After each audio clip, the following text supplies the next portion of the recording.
Hello everyone and welcome. My name is Roberto Corona. I am an Italian anthroposopher and astrologer, and in this video we're going to talk about the next new moon in Leo on August 23, a beautiful moon that is going to take place in conjunction with fixed star Regulus, the beating heart of the Leo constellation. With this moon, we enter officially the last third of the summer season, which, through the forces of Virgo, will gradually lead us towards September and towards new impulses for action.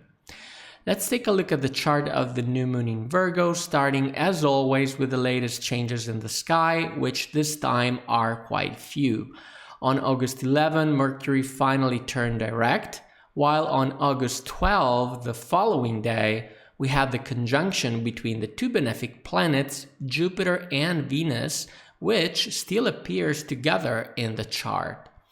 So this is a new moon, meaning that it represents the beginning of the process of manifestation of etheric forces on the Earth.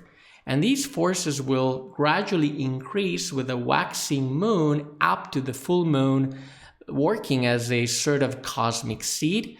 And for this reason, it is a good time to sow, to start new things.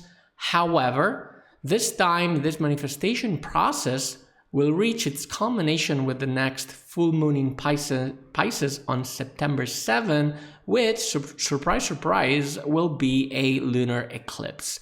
So this is going to be indeed the first of eclipse season 2. So we're going to have 2 eclipses in total in September. So back to the chart, we can find the sun and moon located here at 0 degrees 23 minutes Virgo, and they are both in the heart of the starry image of Leo, the lion. And they are literally on the heart of the constellation represented by a famous star, and this star is called Regulus, the little king. So, among other things, this star can be found right on the ecliptic, and this means that we can speak in the sense of a true conjunction between the planets and this star, because as you may know, the majority of the fixed stars, they are not on the ecliptic. They're not on the zodiacal belt. They are at a high latitude, a northern or southern latitude. So basically, we don't have always this phenomenon where the planets are right on the star. But this time with Regulus, this is what is basically happening. And Regulus certainly makes this moon very, very powerful. And as if that weren't enough, the sun and Mercury are in mutual reception. Now, the phenomenon, the new moon, is in Virgo, so it is ruled by Mercury. But Mercury is in Leo, and Leo is the zodiac sign of the sun. So the sun and Mercury are basically in each other's zodiacal sign. So this is called a mutual reception.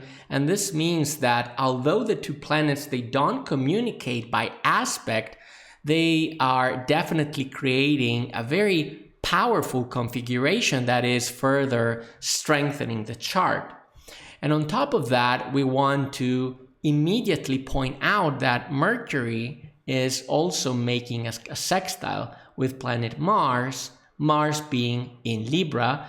But this sextile, this is not the most important aspect of the chart, because as you can see, Sun and Moon here, they are connected by this red line, which is a square aspect with the planet Uranus that can be found in Gemini.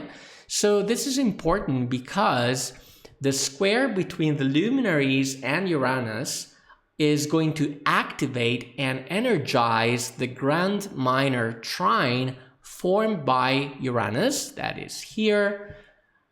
Together with Pluto, they are making a trine aspect, and they are closed by 2 sextile by the Saturn-Neptune conjunction. So this triangle basically is going to be triggered and activated by the new moon by a square aspect. And on top of that, we also mentioned the conjunction between the benefic planets, And as you can see, especially one of them, Venus, she is making a trine aspect with the Saturn-Neptune conjunction. So we have to say that Venus is not creating this aspect with good receptions, which is a technical term saying that yes, it is a trine. Yes, Venus is a benefic planet and she's going to try to do something good, but she's also going to do what she can because these zodiac signs, Cancer and Aries, they are not communicating well between one another. So let's talk about the meanings of the chart, starting as always with the physical significations. This is a new moon, which means that is going to bring new impulses related to work and concrete action. All significations belonging to the mutable earth sign of Virgo.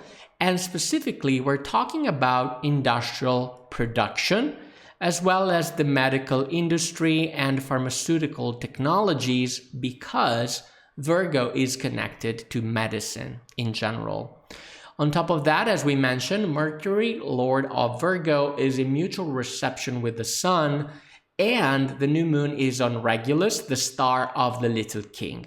So this means that this moon is going to affect the highest level, the very best of the industrial sector. So this could affect, for example, the luxury market, but also all work sectors linked to technological excellence of some kind.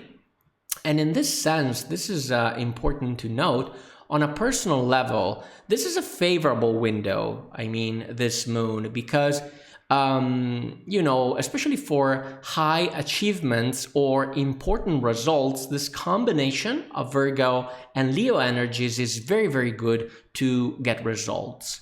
But in general, we can say that successes related to industrial production will open the doors, so to speak, to a discussion that will activate Uranus by square and consequently the Grand Minor Trine that we mentioned. Basically, this portion of the chart is going to be triggered. So what does this mean, and in what sense will it be activated?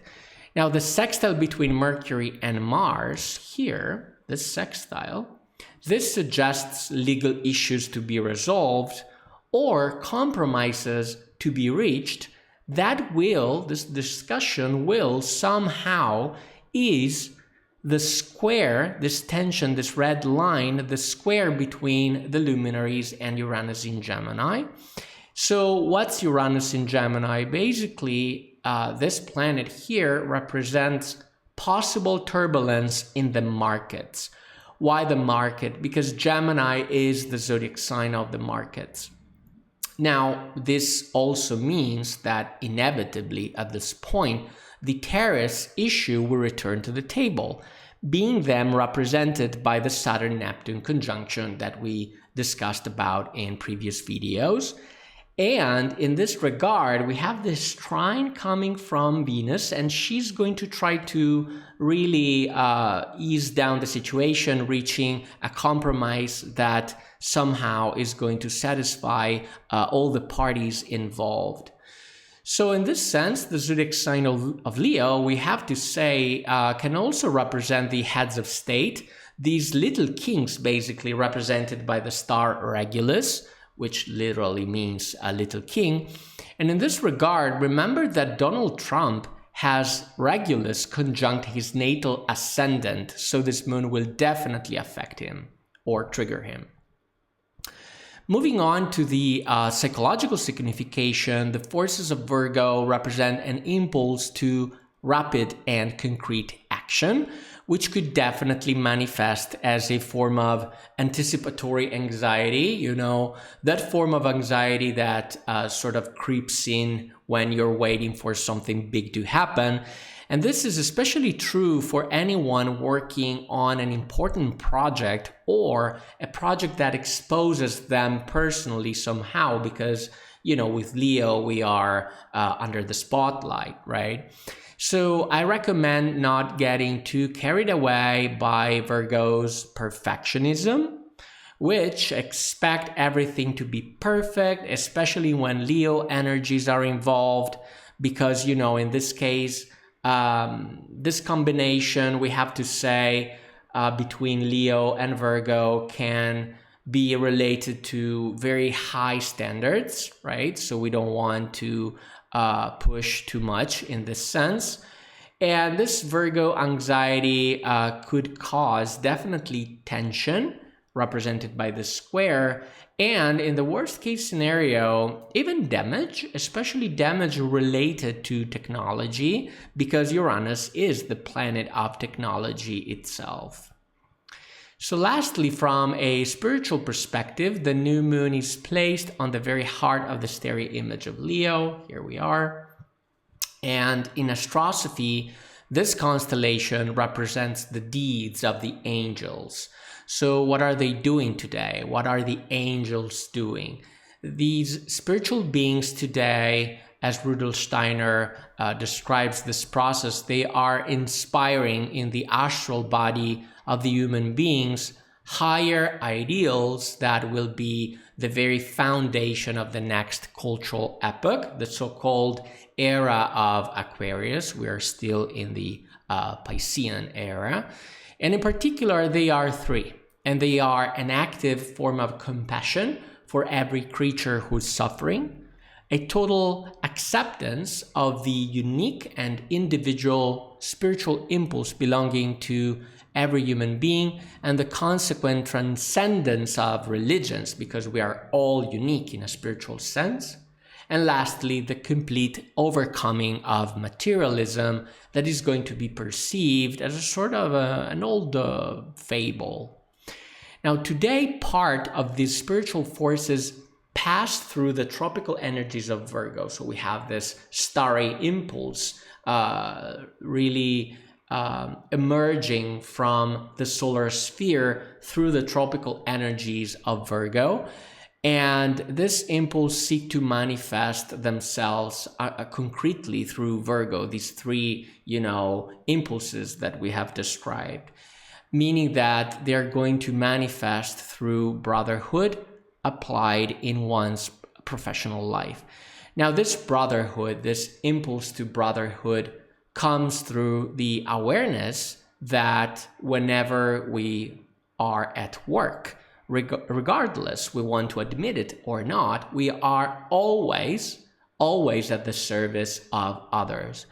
And in fact, this brotherhood, this impulse, is one of the very principles underlying the so-called threefolding of the social organism, which is a topic quite dear to anthroposophers.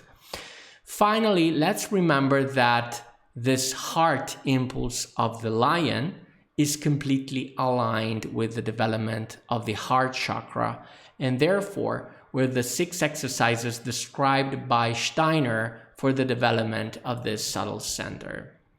As always, thanks for watching. If you want to support my work, please like this video, subscribe to the channel, turn on the notification bell not to miss out on future astrological insights. I am Roberto Corona. See you in the next video.